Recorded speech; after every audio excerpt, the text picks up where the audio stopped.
De tout temps, les hommes ont eu ou auront un désir commun, l'ardent désir d'être heureux.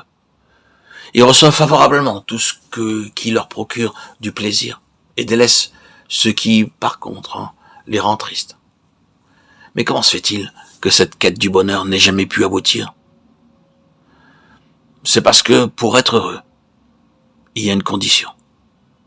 Aucune âme chargée par un quelconque fardeau ne peut être heureuse. Si nous aspirons à cette réelle joie qui ne passe pas, nous devons nous défaire de nos fardeaux. L'âme qui n'est pas sauvée ne peut pas avoir un cœur joyeux en permanence, parce que le poids du péché pèse sur elle.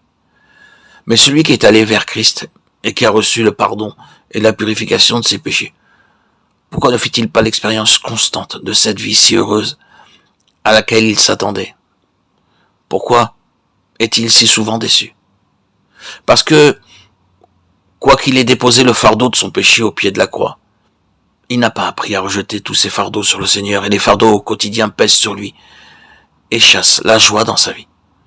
Le chrétien doit être soulagé de toute anxiété pour expérimenter la joie, afin que le nom qu'il porte ne puisse pas être blâmé. Nous devons admettre qu'une vie sans joie n'est pas la volonté de Dieu pour son peuple. Toutefois, combien expérimente une vie véritablement joyeuse? Dans sa parole, il apporte une claire réponse à ce problème. Lisons attentivement une phrase après l'autre. Les quelques versets que nous avons choisis pour notre méditation est Philippiens chapitre 4, versets 4 à 7. La première phrase de ce passage est celle-ci: réjouissez-vous toujours dans le Seigneur. Remarquons de prime abord qu'il s'agit d'un commandement de Dieu. Dieu a-t-il jamais commandé une chose qu'il nous soit impossible d'observer? Jamais. Le seul fait d'un commandement divin prouve que l'obéissance est toujours possible. Remarquons aussi que Dieu nous demande non seulement de nous réjouir, mais aussi de le faire sans cesse. Si quelqu'un adore une idole, aussitôt nous reconnaissons qu'un commandement de Dieu a été enfreint. Mais si un de ses enfants manque de se réjouir, pourquoi donc n'avons-nous pas la même réaction?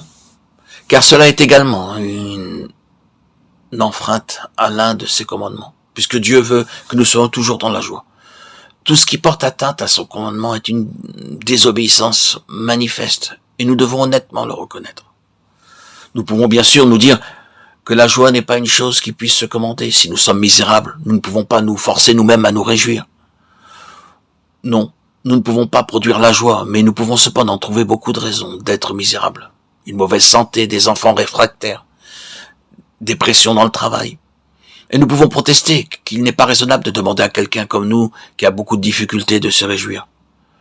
Dieu sait qu'il n'est pas possible pour la nature humaine de se réjouir dans l'adversité. Mais ce qu'il attend de nous, ce n'est pas que nous puissions, dans nos ressources naturelles, pour nous réjouir, ni de le faire en raison des circonstances favorables, mais que le motif de notre joie soit dans le Seigneur.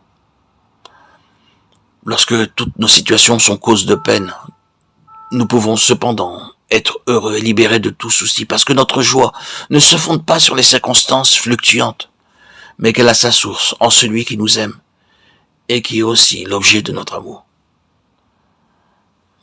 En raison de notre tempérament instable, un jour conscient de son amour et le jour d'après l'oubliant, Paul réitère à nouveau son exhortation.